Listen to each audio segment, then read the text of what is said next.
Okay, I am so excited. I have Brenda Snow on here, and there's so much I want to ask her, but I only have her for a limited time. So I'm gonna hope that we can like get her back on. But she wrote a really interesting book, and I have to admit I have not read it yet, but I did do a deep dive, and I have to tell you, this is on my list now. I really need to read this book, and it's called The Essential Guide to Navigating the Patient's Journey. So Brenda, you are just a writer. You're not just a CEO or a philanthropist. You are also a patient. I am. I am. Well, thank you. Yeah, the book is called Diagnosed, The Essential Guide to Navigating the Patient Journey. It came out in March, and I'm very proud of it. And quite simply, it's the book I wish I had when I was diagnosed with multiple sclerosis. So I think, like everybody listening to this podcast, in some way, shape, or form, right? You've been touched by a life changing illness, a chronic condition, whether you're the patient or the person that loves them. And there's no like, hey, this is how everything's going to go, great for you or not great for you for the next 5, 10, 20, 30, 40 years. So when I had time during COVID to do things differently for myself and not be working and running a business that I founded, I was like, gosh, so many times I've been asked, what did you do when this happened? Or how did you think about this?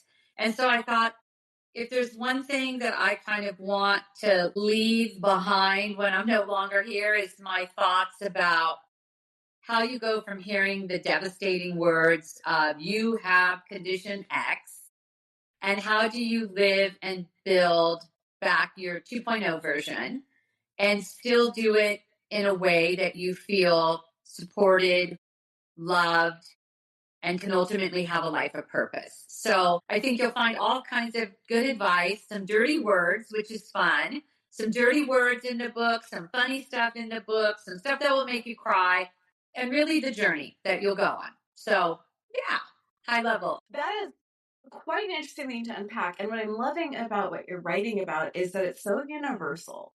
And that you and I have different disorders. I have Ehlers-Danlos plus all the extra ones that go Yeah, on to that. yeah, If you're okay with the discussion, I believe you have MS. I do. Yep. And these are two very different disorders, but what you're talking about is something that's so universal to everyone, from a cancer diagnosis to Lyme's disease. Like anyone who is experiencing those, or I would argue aging, also can get this. There's that too. I'm always telling people, like, disability is the club everyone is invited to. You will either have a bad day or you will age into us. And either way, this is such an important discussion to be having, because you're right, it is a journey. Our media has failed us and they don't tell really good disability stories. So you're talking about taking I don't want to say opportunity, because I'm so not into the kumbaya, everything happens for a reason, just because I don't personally feel it's productive for me. But you are talking about this as an opportunity in front of you. And unfortunately, when we're given this information of you have this, it's usually a doctor who's telling you this, who does not have this. Yeah, that's right. That's right. And it was for me too. I was misdiagnosed and was told all kinds of crazy things. A lot of people know my story, but I was told I had headaches, but I never complained of a headache. I was told that, the reason I had all this, leg loss and urination, couldn't control my bladder, was because I'd had a kid. Never mind, my kid was 5. And ultimately, I was told that I was inventing and making up every symptom because I had an extreme mental disorder, and they were encouraging my dad to make me sign myself over and commit myself to a mental institution. So what's really a total bummer is that we're 30 years later and this kind of stuff is still going on. Some categories and diseases are getting diagnosed quicker with the advent of technology, but there is still underserved patient populations. There is still misrepresentation. There is still not giving you a proper dose diagnosis when you're presenting with those symptoms. And I think, the healthcare system is strained. It's hard. And that's why in the book, I am so about, advocating for yourself, with the caveat that it's really freaking hard when you feel really bad to advocate for yourself. So that is why you have to lean into your connectivity and your vulnerability and let people help you. I know that when I was first diagnosed, I was so uncomfortable with people helping me, right? And it's the key advice I give you: seek for that diagnosis. And one of the things I cover in the book, Monica, is like after you hear those words, you have condition X, then what happens? And I think it's not always linear, but there's stages. Grief is the first thing that comes up. And I spend a lot of time unpacking grief in the book. And I think it's the one thing that can really get the best of you, but my advice is it's good to mourn. It's okay to mourn. It's good to synthesize this massive change in your life and your family's life and your friend's life. But grief is one of these things that if we stay there too long, it's really hard to get out of. And it's really hard to ever try to find that new you. You're still the same you. You just might need to do things differently because grief can be really tough. And if anybody out there is listening to this and you feel in that place, I'm welcome to answer emails. I'm Brenda@brendasnow.com because I just never want anybody feeling as terrible as I did for that period of time in my life. And the other thing I think we fall into is I was mourning and grieving all of these things I thought I lost. A laundry list of things, very easily becoming victimhood, right? And then as I started to kind of process all of this stuff and did the work over years too, I realized that all these things that I was grieving that I lost were actually things that had never even come to fruition, right? They were almost like things I had invented loss. So I think that's a dangerous trap we have to watch out for. Or at least I know in my case it was. I have like 50 directions I want to go from what you just said. And there's so much to unpack here. And you're going to have to forgive my ADD on this.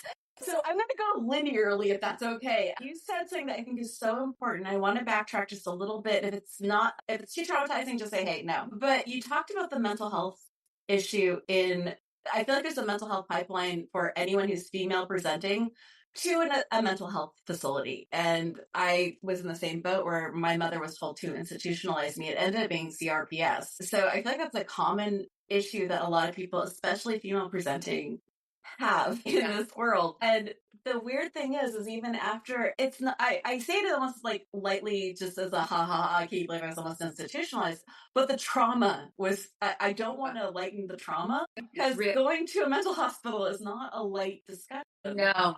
And it is real trauma. And, I've shared my story literally thousands and thousands of times across the globe and have done deep work with patients across the globe.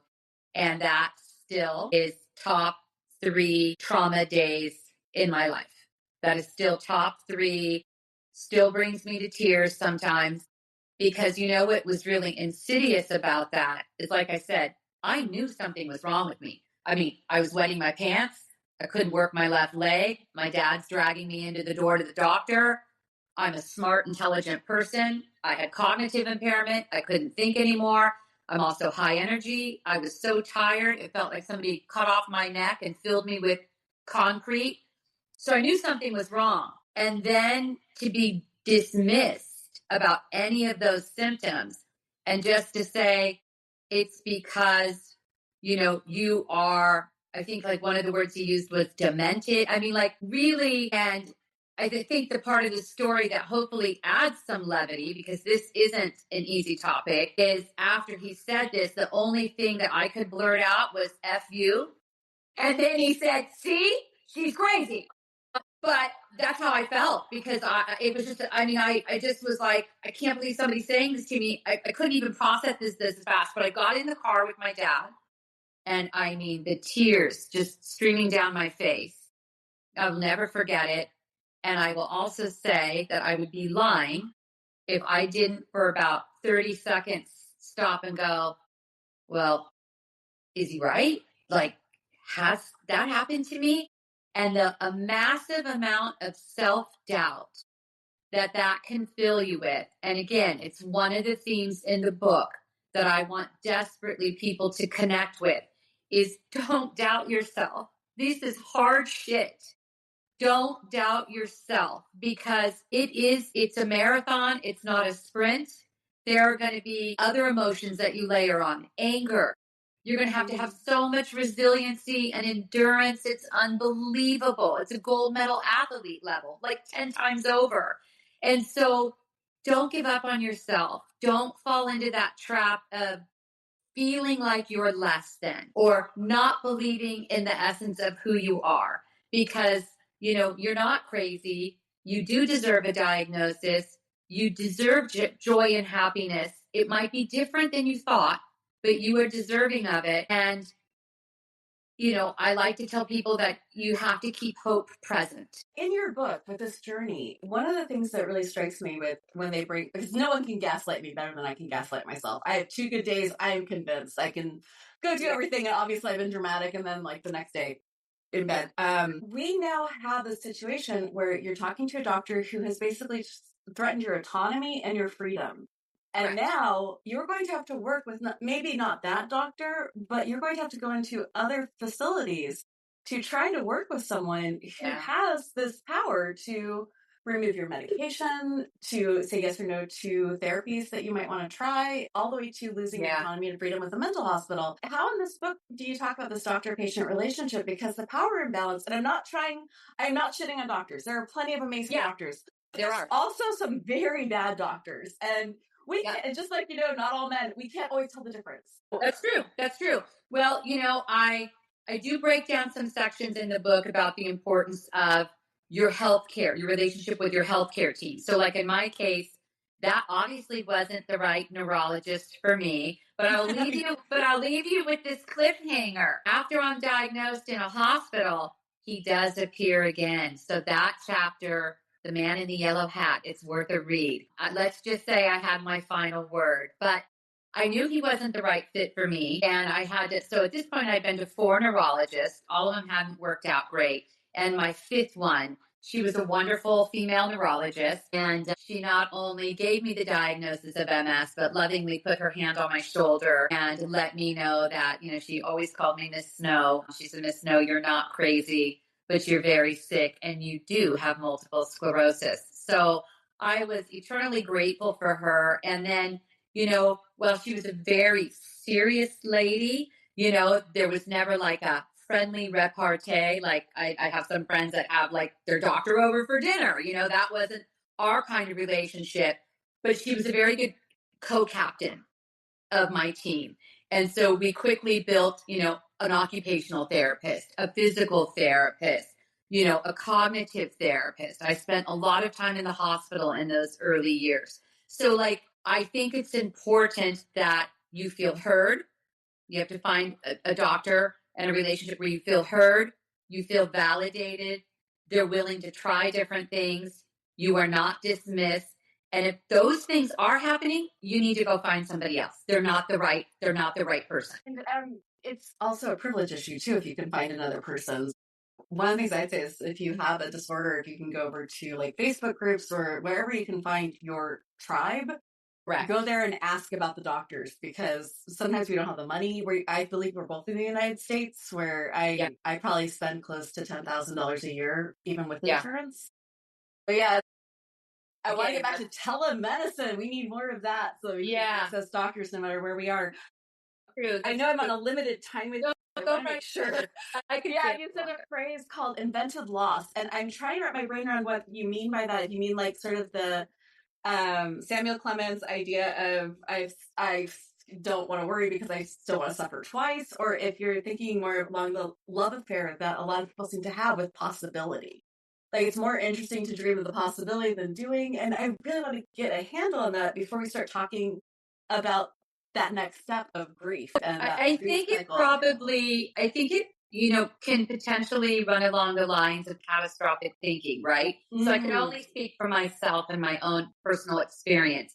But when I was so deep into grief, I was grieving things that hadn't even come to fruition. So nobody will love me. I'll never have a life partner. I'll never be able to work. I'll never have a form of meaningful employment.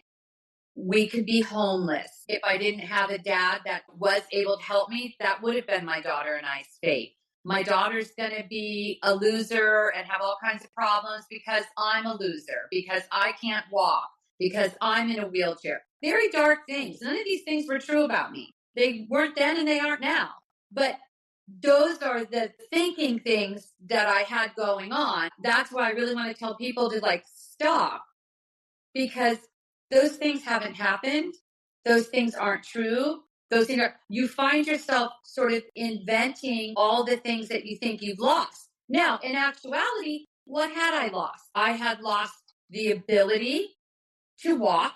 That was big grief that I was going through. I had, had a tumultuous time in the healthcare situation, but the day that I got diagnosed was the day that I did feel some relief. I was like, well, now that it has a name, let's see. And I had lost my job, but that's it. All the people that loved me still loved me. My daughter still loved me. My friends and family still loved me. They had some awkward times. They didn't know what to say, how to show up. That's another bucket of things to talk about. But all of this overwhelming thoughts that I had were things that I was like catastrophic thinking about and grieving stuff that wasn't necessarily true. How did you like? I put a time limit for myself. It's say my sister and I have always done, where it's like you get 24 hours to wallow. No judgment. Watch the shows, eat the food, drink the drinks, smoke whatever you need to smoke. Like this is just your 24 to 48 hours, depending on if it's divorce or a bad day. And then after that, we need to come up with some sort of plan and start coming out of that. Is that like, what do you do to, it's pretty easy to like full 1980s, like, never ending stories, like we're sinking. It's real easy to get into that. How do you get out of that cycle? Well, I think it's different for everybody. I mean, 24 hours is pretty remarkable. So kudos to you. Oh, there's no kudos. This is, I don't know how healthy it wasn't 24 hours for me. But what I will say is you get better at this, right? The longer you live with it. So my grief was many months when I was first diagnosed. But my grief now, when my disability affects my ability, my grief now is a lot shorter and a lot different, because I've been able to sort of work through this patient journey, if that makes any sense. So I've been sort of able to own my grief, think about the anger, look at acceptance, and build some self-confidence and some wins at what I've been able to do and accomplish in spite of MS. So, I don't want to sit here and be presumptuous and tell everybody, it's this easy to tick the box. But lean into friends, lean into the connections. There's lots of support groups that have free services, complimentary services. Look at those. Again, if you found the right healthcare team, hopefully they can be a resource to you. Support groups, online chats, things like your podcast. I mean, just by the very nature of us having this conversation is probably helping one person out there that might be stuck in grief. So I think it's more than one thing. Right? It's like you said, a pint of ice cream from the freezer and a good bath, that might take away a pretty good, decent part of a really bad day. But again, you want to come up with modalities and strategies that help you on the journey, the continuum. I've had MS for 30 years. I don't know how long you've lived with yours, but at the end of the day, I'm talking about conditions in my book that there's no cure for. So whenever you get diagnosed, you're going to have this for a long time, or in some cases, die of it. You're talking about how to have endurance. And I do want to discuss endurance in just a moment, but we don't do anything in our lives alone. You do a lot of focus on the caregivers as well. And I wanted to talk a little bit about relationships in your book. And I don't know if it's okay to bring your daughter into this, but I can at least bring mine in. She's approved and she's an adult now, but there's been a lot of her journey as a caregiver from being a child and a teenager helping out with care. Can you discuss a little bit about in your book how relationships are working and what can be done to remember who you are in that relationship, whether that be wife, friend, husband, all of our relationships shift when we get these diagnoses. They absolutely do. That's a terrific observation, Monica. And, I've been on a book tour, and early in the book, I call it an identity earthquake. And so the identity earthquake for me was kind of everything that I sort of had confident and ability in and thought who I was just dramatically changed from, being able to pay for the food we were eating on my table to how I looked. I mean, physically completely changed due to side effects of medication. So I went through my own identity earthquake. And of course, that affects the people that love you, right? And I do talk about the caregivers in the book because, I mean, there are unsung heroes in many cases. And I think the other thing that is important to note, if you are a caregiver listening to this, is the first bit of advice I would give you and the loved one, the patient, if you will, is everybody let go of the guilt, right? Like you didn't do anything to deserve this.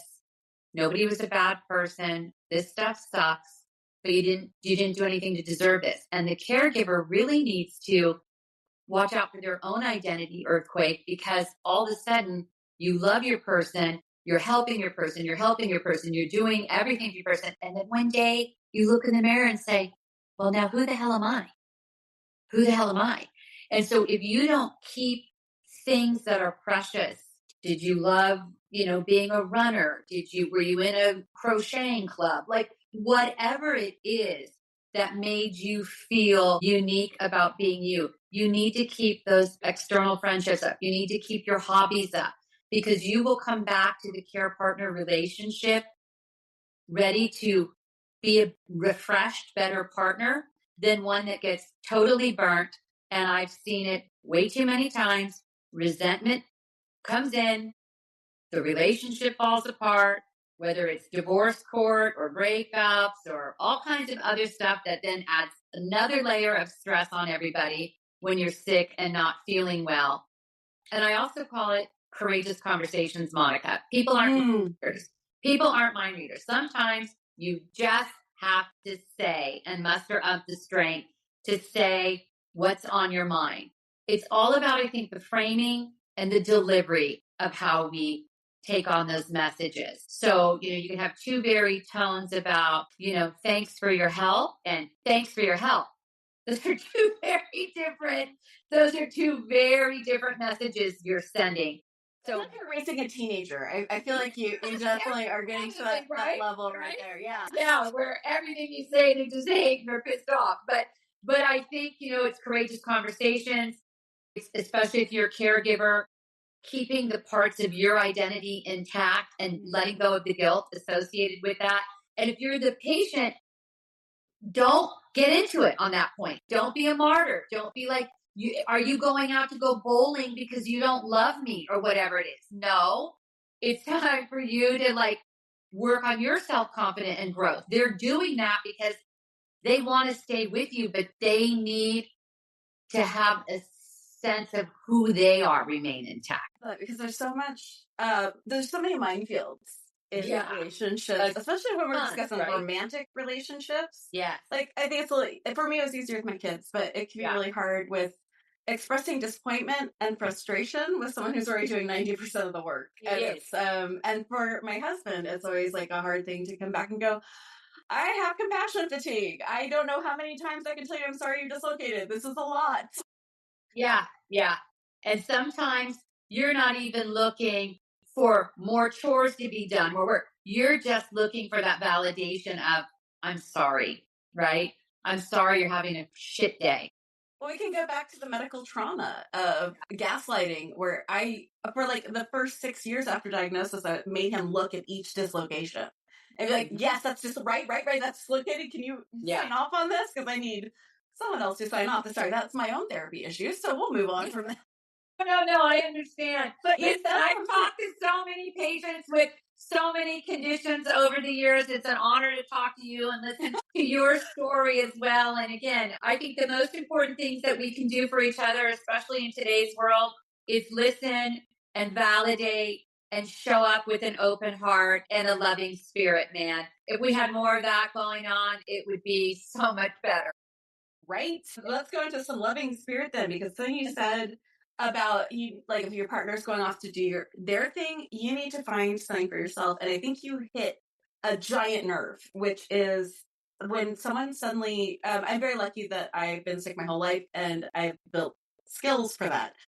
A lot of people are just suddenly, you're in bed and you're like, how do I grow from here? How do you thrive and grow when you're fighting for your at least lifestyle, if not your very life? Yeah. Yeah, yeah.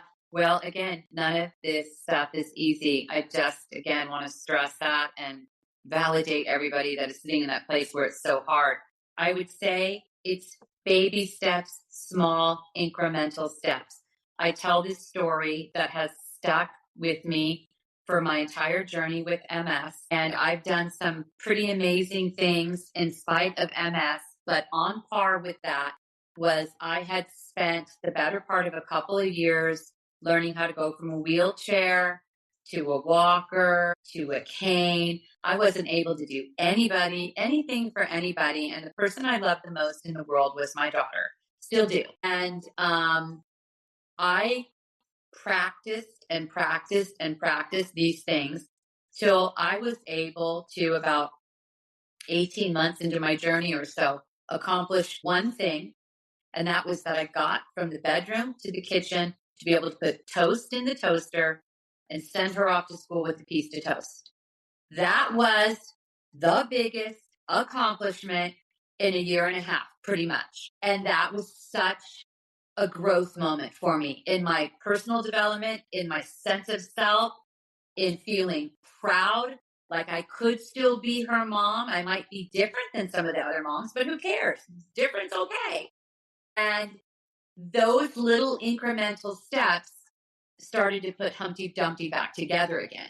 It gave me the courage to try something else. And then I think sometimes one success begets another success. And so that was sort of when I felt like, well, I did that. Now, what will it feel like if I try this? Now, some days after I layered on a second, things are, I need to go take a 3-hour nap. That's okay. That's okay. You know, and I think that's important. There's no wrong or right in this diagnosed journey. There's no wrong or right. And if people are trying to tell you that there is, take a deep breath and don't let yourself get lost in that, because you're going to find your way on your own time and make it your own journey. My point about the book is just keep the journey going. Have the courage and the confidence and lean into some skills that you have in you, learn from others to just keep moving forward. Instead of looking in the rear view mirror, let's see what can be out the windscreen. It'd be so nice if we got more, like when you're talking about your daughter, I was thinking the first time I cried over a commercial was a Ritz cracker commercial, and it was a mom in a wheelchair, and she was making her child snacks. There's no discussion about her being in a wheelchair. She's just a wheelchair mom making snacks, and I cried.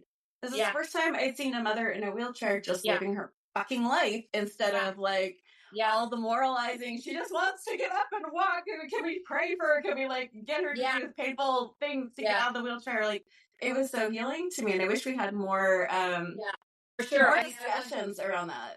Yeah, like I wasn't in that space of, oh, I hope I could walk her down the aisle. Again, that was like back in that grief stage. Oh, I'm going to lose that. Yeah. No, I was just very present in, this is what I accomplished today. She's happy. I'm happy. Now let's build upon that. And let's acknowledge that that was really great. Like, instead of the self-talk of what a bad person I am, I can only do this. It's turning that narrative on its head and being, that's awesome. I did that for the first time in 18 months. So well done. You make such a good point, and I think that there's more discussions to be had, and I hope someday I get you back on to talk about parenting while sick. One of the best things was my children are now grown, and they've both told me, and I felt so much guilt. They were like, "What are you saying? You spent so much time with us. Like, none of our friends spent this much time with their parents when they were teenagers. Like, you would watch Doctor Who marathons with us. That's awesome. And I bet, Monica, that your children would testify to this, and anybody listening out there, if you don't believe this, again, I've worked with tens of thousands of patients all over the world, and I am telling you that the children of people living with a life-changing condition, like the majority of I've seen, are like, have silent strength, that they really have this amazing and a compassion different and more abundant than their peer group. I would have to agree. I've gotten to see a lot of it, and I'm just a little biased. My children are wonderful, but I'm biased.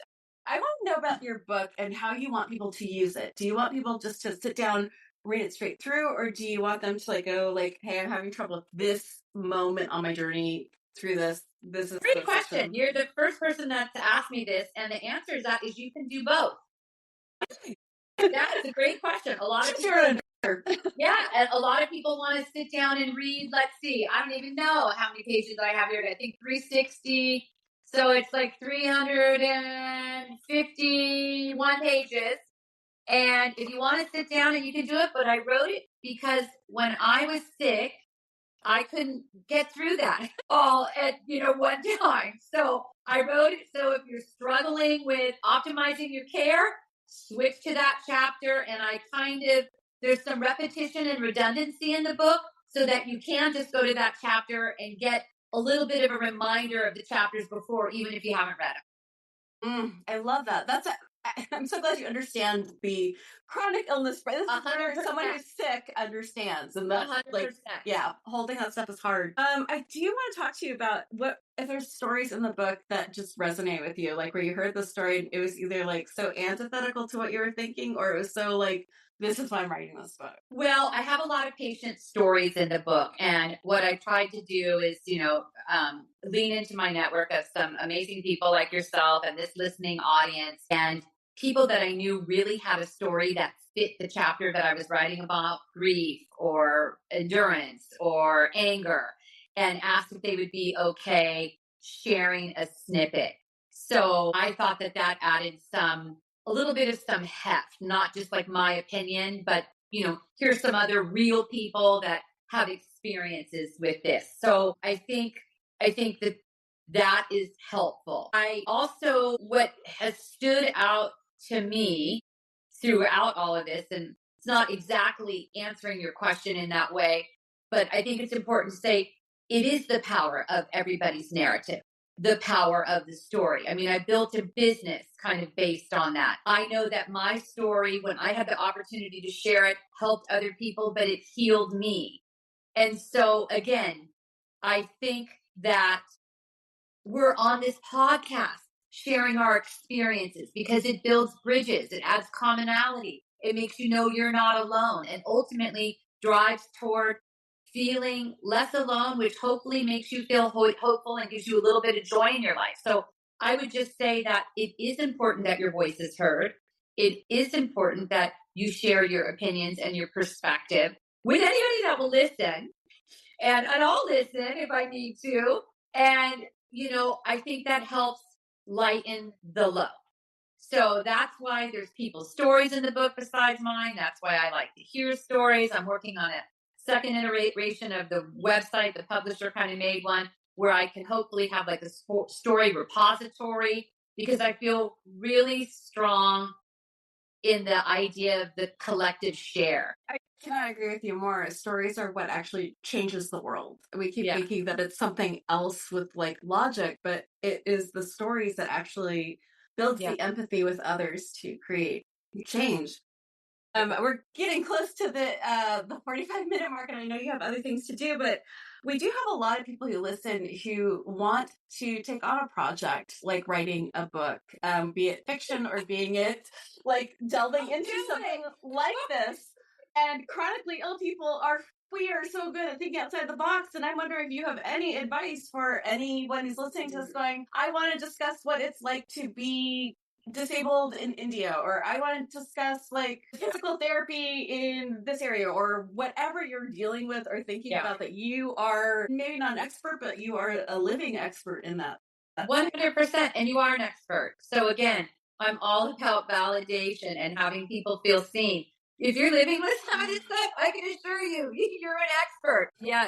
Yes, you 100%. So you are an expert. And look, writing a book is not something that came like supernaturally to me, but I've been asked enough times to do this that I kind of thought with COVID, why not?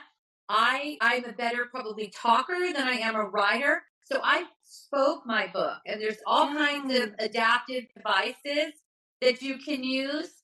I audio recorded it essentially, and then got the transcript and realized, well, here's an and a that, and poor English, and then went back and wrote and fixed. So I would say again, there's something cathartic why we like stories. We just talked about that, but there is something cathartic about pen to paper. Also, think a good exercise, if you'll indulge me, anybody listening out there, I find this very healing too. And I've done it with a lot of people and their families, spending the time to write a letter to your younger self.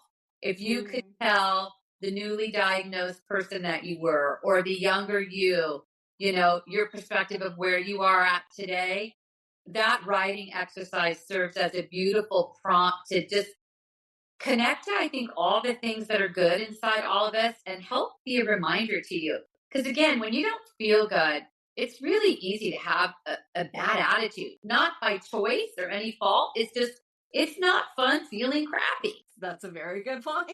It's not. It's not. It's terrible. Were there any tools that you could recommend? Like I write fiction. I swear by Scrivener. I would not be able to I'm not finished with anything, but I wouldn't even be this close if it wasn't for the organizational methods of Scrivener. Google's Doc. Oh, it's a good one. Yeah. It's a very simple one. It's pretty much on every machine. You can share the documents. So I kept it simple because I have MS, and the more simple things are for me, the better it is. Why does anyone, like, I don't understand why any of these companies want to make anything complicated. Like, just universal design, stupid simple, before you release it, hand it to a 5-year-old and an 80-year-old. Correct. And with no instructions. If they cannot do it, do not release it yet. I agree. Reading instructions are never going to be my strong suit. Ever. I'm so bad at, if I can't just, generally figure it out, it's done. I need everything like Legos, a picture, and then I'm good to go. Yeah, it just needs to be stupid simple. I have one question to ask everyone at the end of the episode, mostly because I'm trying to get ideas. Do you have anything that you bought for under $100 that was just and it doesn't have to be medical, while you're thinking, my favorite, and I'm not sponsored by any means, I have a Sealy's bed thing that goes around the whole bed. That's a heating pad for the whole bed. It was $90. It saves me. That's great. So works for you? It's funny because both of ours have to do with, temperature controlled. And I'm thinking of that because I'm sitting in Virginia right now where the humidity is starting to climb, and so is the temperature. And while I was much more heat sensitive early on, those really terrible summer days, 90 plus degrees with 90% humidity, I don't even know what you call them, but it's like a cooling rag. You can put it around, you can put it in the freezer. Some of them you crack, or some of them you don't, and you just kind of wear it you look like a really awesome park ranger or, sporty camping, ready to go. And putting that around my neck on a hot day is never a bad idea. Literally I'm so easily influenced. I just bought off of a TikTok shop a little wearable, and I'm not even in Virginia. I'm in California right now, and we're 68. And I'm still this is too hot. I got a fan for that. I'm such a wimp on heat. I bow down. That's a great one. I've also seen people with the little fans, where you can turn on the little fan, and some of them have the water squirters, so you get go around this that are plastic, and they'll spray you. And I'm this seems I could spend a lot of money on these. That's great. And then I'm trying to think of some other ones over the years. It comes in under $100. I think for people wanting to try to get back to, as we're in the summer months here, get back to any kind of traveling, whether it's camping or you're getting on an airplane. For people that need an ambulation device, there's some really inexpensive foldable canes or walking sticks that I've used that are great. And there's different price points, but you can definitely get them for under $100, and I would recommend those as well. I was able to get one that wrapped around my forearm, and it was a cane, and you didn't and it was only $80. I know only. I'm so sorry. Yeah. That's a significant amount, but the amount saved me on physical therapy was amazing. Yeah. And the walkers, you can get them for $200, and they turn into wheelchairs, which I used all through Edinburgh last year. That's right, and you can sit on them sometimes. Yeah. Now that you're going to be doing book tours, I'm guessing this is all stuff you will be using. Well, like I said, I'm honored to be on the program. I'm very grateful for the opportunity, and I'm really grateful to the listeners and the readers. I did want to just add that, I'm diagnosed, of the book, Diagnosed, The Essential Guide to Navigating the Patient Journey. My proceeds, I'm donating all those to health charities. So I will include. Do you have any specific health charities so that we can link them in our show notes? I'll tell you, that will be something that I do at the end of the year, and I'll do it at the end of every year. And my commitment, first and foremost, is, all the people that have me on the podcast and stuff. Of course, the disease that they're living with, I will make a contribution. And then I'm hopeful, again, on the website that I'm sort of retooling right now. People with chronic illnesses, I'm behind the eight ball. Should have had it done a while ago, but what the hell? It's not. I'm hopeful that we can sort of get people that have been interested in my story or the book or listen to write in what they think. And so, like I told you, there's power in the collective. So I'm hopeful that at the end of the year, we can do this as a team. Very cool. When you find those charities, to let us know, and we'll link it up. I cannot thank you enough for your time. I'm so happy. Head over to our show notes. If you're listening, I will have a link directly to buy the book. So we'll have all of your social links.